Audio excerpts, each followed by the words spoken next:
Da, da, da, da, da, da, da, da, da, da, da. It's Katie.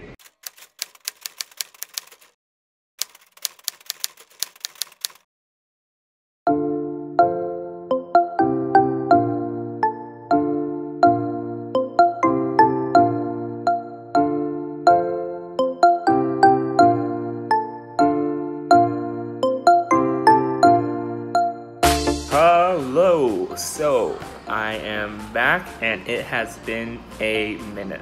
And when I say a minute, I mean like a month and a half. So since the last time we talked, Lunar New Year happened and Eric, our local M20 Taiwanese, organized Lunar New Year celebration with everyone who celebrates it. And we had students from Vietnam, China, Korea, Malaysia, and we made wontons.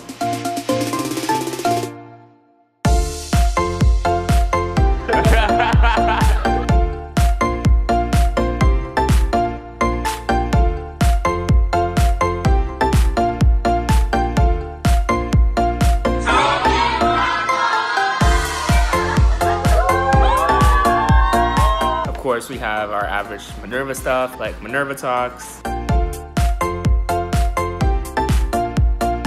And also we had 1001s, especially we had one Vietnamese 1001 that was super cool. They made homemade pho. That was crazy. And then we learned about pho and its history.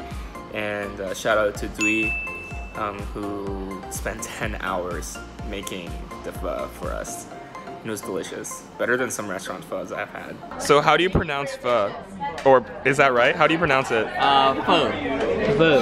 So it's pretty strong. Not like pho. Pho? Pho. Pho. It's fine. It's fine. You can pronounce it. And we also jumped into civic partnerships in Buenos Aires. One super exciting civic partnership that I'm a part of is with Unilever, which is one of the biggest companies in the world. We're working with their Argentinian branch here. We got to visit their Argentinian office and got to meet with them, and that was really cool. And then we had breaks. A lot of people traveled, but a lot of people also stayed here. I got to explore one of the things that is rated very highly here in Buenos Aires, and it's the San Telmo market. It's basically a flea and antique market, an arts market where local vendors from all over the city come and just sell their art and other cool stuff. The cool thing is you don't really get ripped off as tourists, which is super rare for these markets around the world. And of course, I also do some other fun stuff like clubbing. Actually, a few days ago was International Women's Day, and in Buenos Aires, there's this huge women's march that happens. Only women are really encouraged to attend, but had some friends record some of it for you.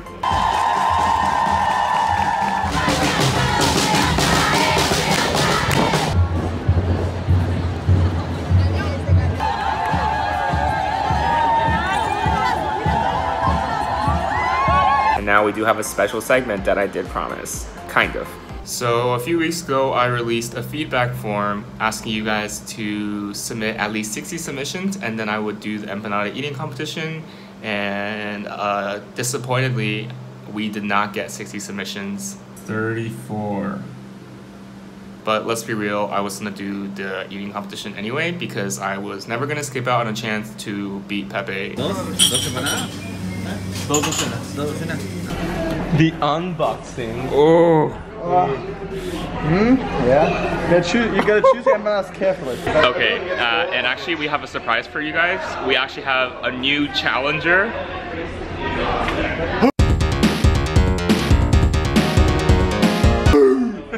Who do you think is gonna win? I think Nice, sir. Pepe's gonna win. Ooh. Yes. So this is Professor Diamond. He is visiting us currently. Who do you think is gonna win? Pepe. Ah, come on. There was no hesitation there. But who do you think is gonna lose? Who's the worst? Yeah. Oh no! I knew it. I knew you didn't want to say it. Yeah, it's not necessarily a bad thing. Like, it's not clear that you really want to win an eating competition. That's fair. I have a lean physique. So does it matter which empanadas we eat? No. We have 1 minute to eat as many as possible. Oh, I need to grab my water. Okay, let's all list our goals. Two. Maybe one. If I can get more than 3 happy, 4 better, 5 I feel like a winner either way. Yeah. If I can beat Ben, that's enough for me. 3, 2, 1, go. So it seems that we have grossly overestimated our ability. So we have decided that since that was super anticlimactic, we would try eating as many as we can in 5 minutes. All right, this is a bad idea. 5, 4, 3, 2, 1, go.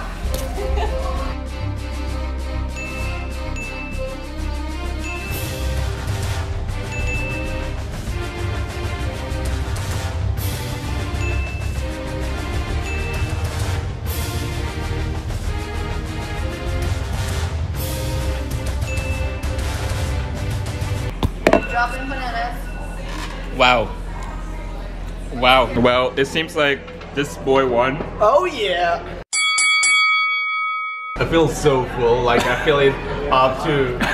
Well, I have learned that I am really bad at speed eating, and Arna and Pepe both learned that they are never gonna eat an empanada ever again. It's just so hard to swallow. Like, how did they, Oh, and also if you want me to force anyone else to speed eat empanadas, please tag them in the comments and I will chase them down. Switching to a more serious note, we've, as a Minerva community actually, have had the issue of socio-economic disparities come up. And I think it's a very important issue to discuss. I mean, inequalities exist everywhere in the world, but at Minerva we can actually do something about it because we are close enough and small enough for us to listen to everyone's stories and help each other out. So I thought it'd be cool to dedicate a segment in this vlog to people just talking about what they feel the issue is. We actually brought in an external expert to help facilitate some talks on this to hopefully help and change up the culture.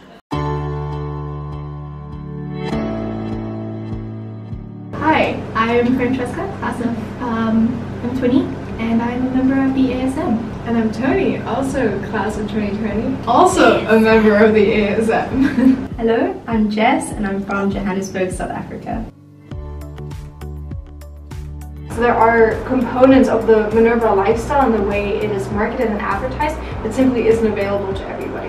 At Minerva, we don't really have a campus because you should use the city as a campus. But what that slogan doesn't account for is that the city as a campus is not available to everybody from all socioeconomic backgrounds. Some people have to think about every single decision that they make, and a lot of people don't have to ever think about those decisions. It's a very private subject for a lot of people. Finances are not something that everyone wants to talk about openly. It's important to mention that this has always been an issue, and it's just recently now that we're actively talking about it as a community, and that even Minerva as an institution is trying to take it into account more. Literally my first 2 months at Minerva, I had $200 in my bank account. I didn't know anyone at Minerva, I couldn't share that. Like when we had to do the scavenger hunt for Foundation Week, and someone was like, yeah, let's just take an Uber, and I was like, Uber, how much is that going to be? Does that mean I can't eat tonight? Like, these were the thoughts going through my mind, and I couldn't share them with anyone because I didn't really know anyone and wasn't comfortable enough to share that. So many things. I don't know, I think you're just having these conversations and being aware of that we are not only from different cultures, different backgrounds, but also different socioeconomic backgrounds, and just trying to keep that front and center, you know? I think that this is a really difficult question. We're all students and we're all dealing with this in some way or another, even if it just comes down to budgeting well. I don't think that there are easy solutions, but that's why being aware of it is at least a start. Actually, something we as the ASM are doing right now is working on creating a more realistic budget for how much students should be expected to be spending in every single city. Personally, just an understanding of how deeply rooted these issues really are and how affecting they are on like daily lives. It would be nice to have really like a whole community discussion. Could you introduce yourself? Sure. My name is Guillermo Correa, and I'm a political scientist. I have a master's in international relations, and today I was able to facilitate the dialogue among you guys as students. How did you think it went today? I'm super excited. We have more than 40 students attending the session. We are looking forward continuing next week in our session number 2 and looking forward the outcomes of the sessions. I personally think it went pretty well, but we'll have to see what happens in the next 2 sessions. Okay, now for something new. Shout out to Jin for the idea. From now on, I'm going to be featuring Instagram stories that I thought were really cool from M20 students. This week, I am featuring 2 students, Kimberly, who had an interesting experience with Argentinian food delivery, and Liberty, who went to a Minerva favorite spot of the city, which is the cultural center, and she took some pretty cool photos of it. So M20, please send me you or your friends' Instagram stories and I might feature one of them. But yeah, that's it for now. Thank you so much for watching, and I'm gonna succumb to the classic YouTuber tactic and say please subscribe, so then we don't have to depend on Facebook's algorithm for you to find out whenever we make a new post. And I really enjoyed the feedback because I really make these vlogs for you guys and I love to hear what you guys think. So drop them in the comments or just message me. And that's it for now from me. Kai, how are the capstones going in SF?